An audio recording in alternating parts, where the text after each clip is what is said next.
Yo, what's going on YouTube? It's Zach of Classic Comics coming to you with a video. Today we're going to talk about Zdarsky's Daredevil Volume 1, No Fear.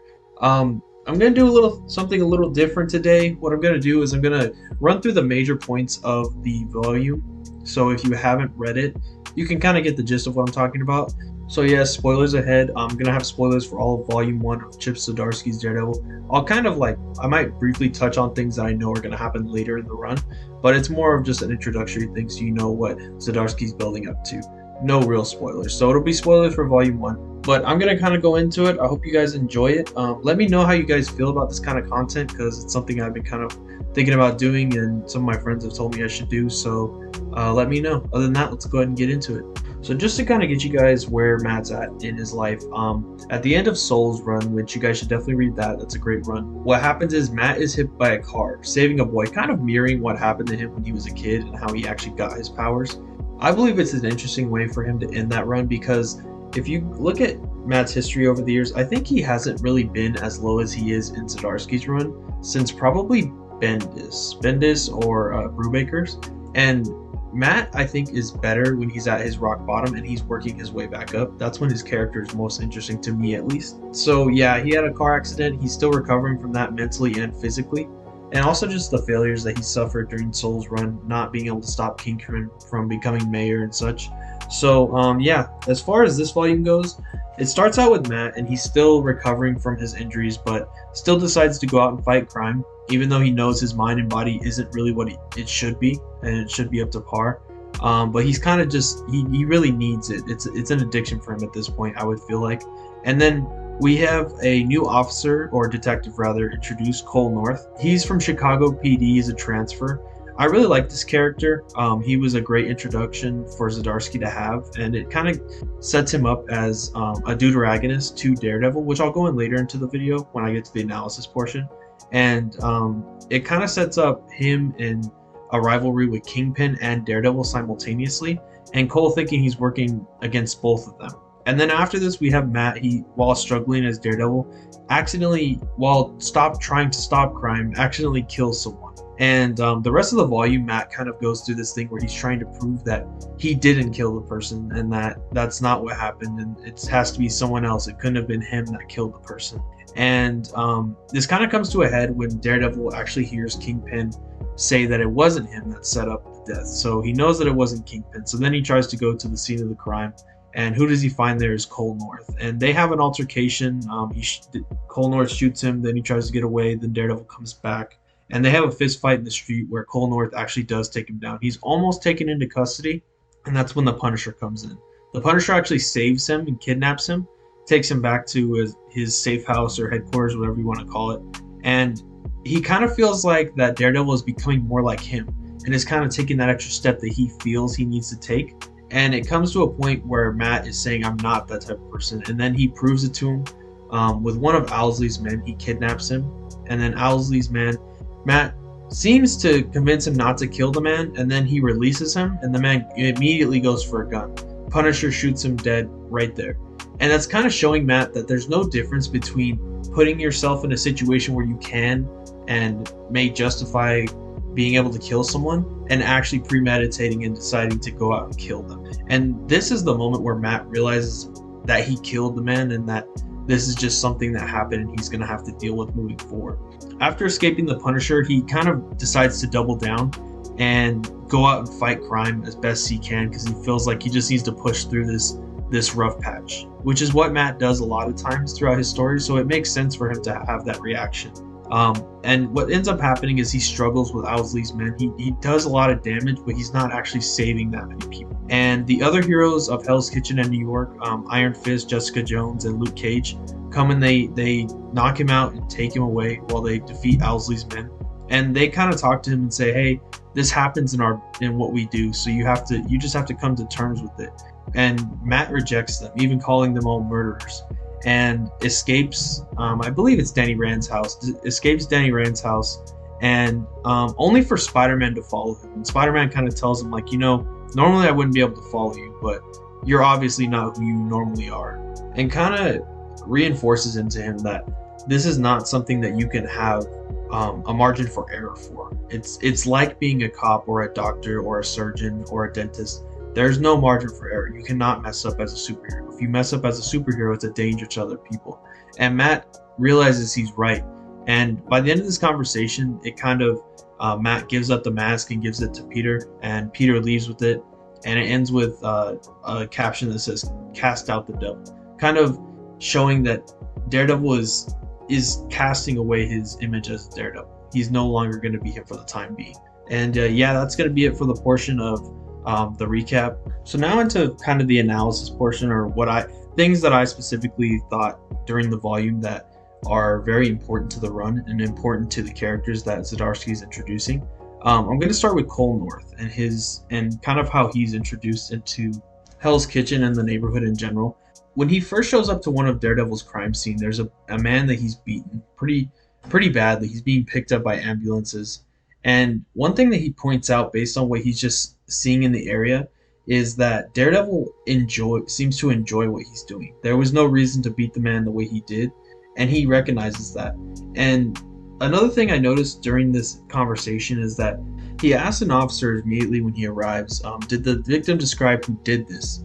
And the police officer lies to him and tells him that they had no sight on the perpetrator. And he goes and asks the victim, and the victim says Daredevil right away.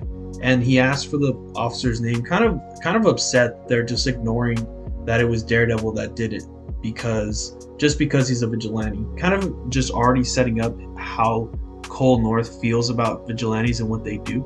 And then the other aspect I want to talk about with Cole North was his meeting with Wilson Fisk. When he first meets Wilson Fisk, you can kind of see through his inner monologue that he doesn't really trust him, and he knows his reputation and what he actually does.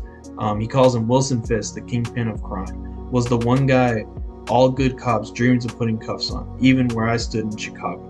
Kind of showing that Kingpin's impact is way more than just New York. He is a threat to police officers and law officers everywhere. And by the end of this conversation, Wilson Fisk actually ends up sort of threatening him, letting him know he knows everything about him and even his family in Chicago. And I just like the way Zdarsky has set this up. He's almost set him up as like a rival deuteragonist to Daredevil and to Matt, kind of showing another person that's trying to take down Kingpin from the angle of a detective on the police force. And I just like the way he's really set that up. It kind of him and Matt play off each other a lot throughout this run, and it's just so perfect to me.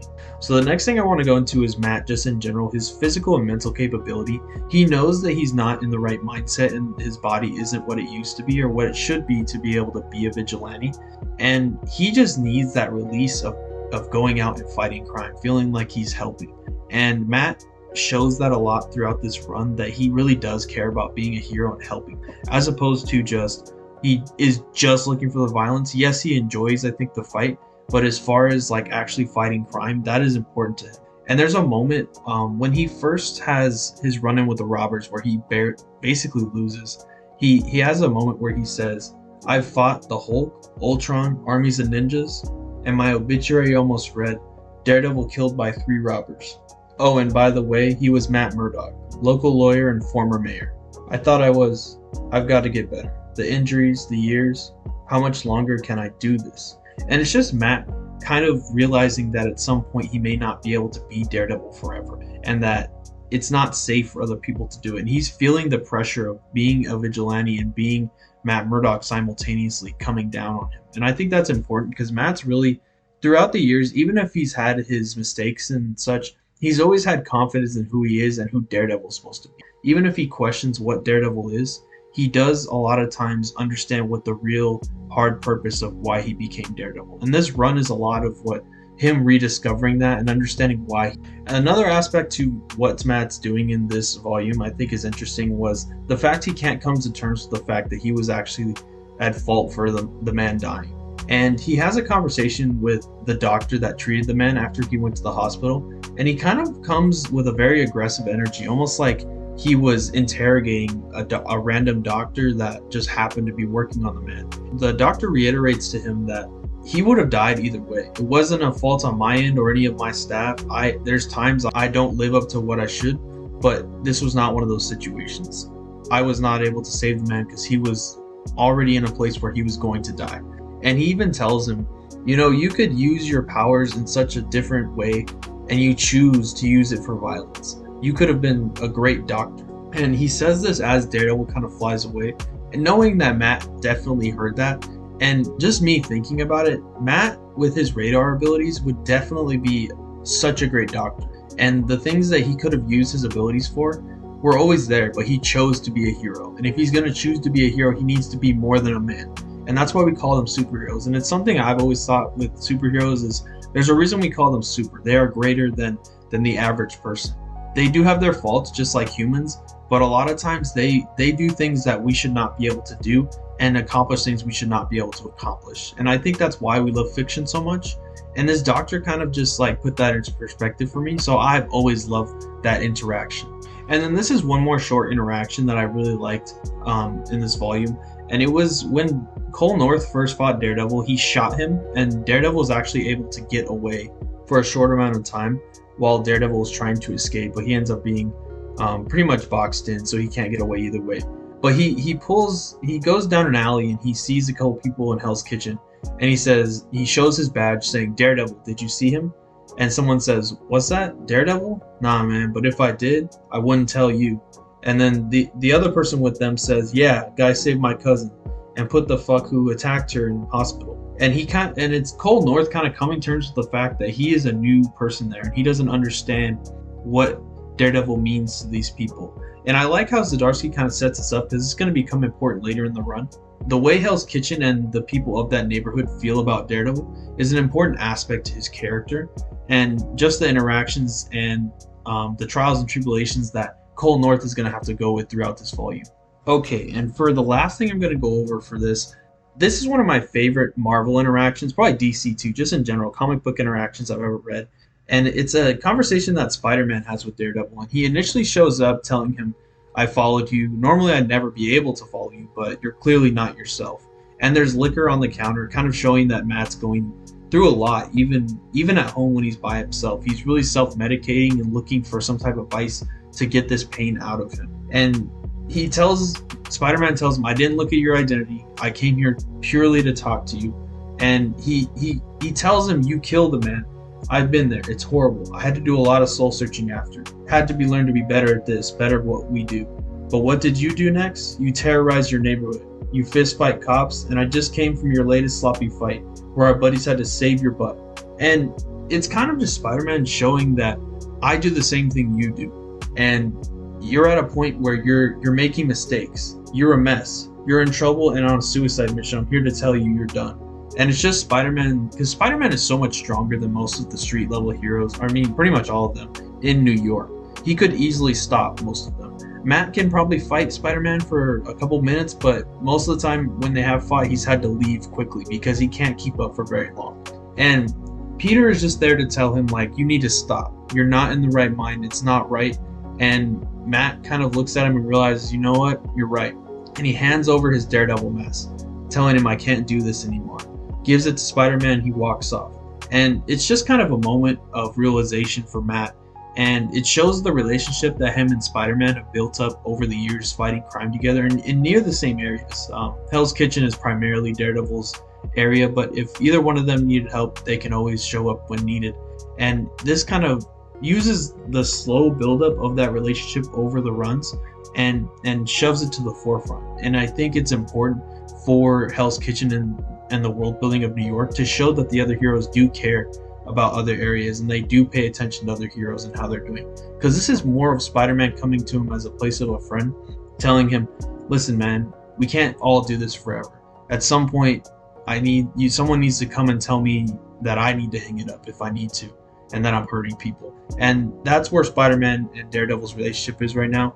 And the volume ends with Matt kind of in a really depressed state. And like I said earlier, the last line is cast out the devil. And it's Matt letting Daredevil die for the time being, and for him to realize that it's more important saving lives than it is to be Daredevil and fight crime. And that's how the volume ends. So yeah, overall, I really love this volume. I think it's one of the best first volumes we've had in a Daredevil run. It really sets up everything else that's going to happen later in the run. and Zdarsky did such a great job. So other than that, if there's anything else you guys saw in this volume that you kind of want to talk about, hit me in the replies. I'll definitely have a conversation with you. But other than that, that's all I'm gonna have. If you guys have any other things you want to talk about, hit me up on Twitter, Born Again Zach. That's probably the best way. I usually respond pretty quickly on there. And if not, other than that, have you guys have a great day. Love y'all. This is Zach with Clash of Comics, where all panels are created equal. Later.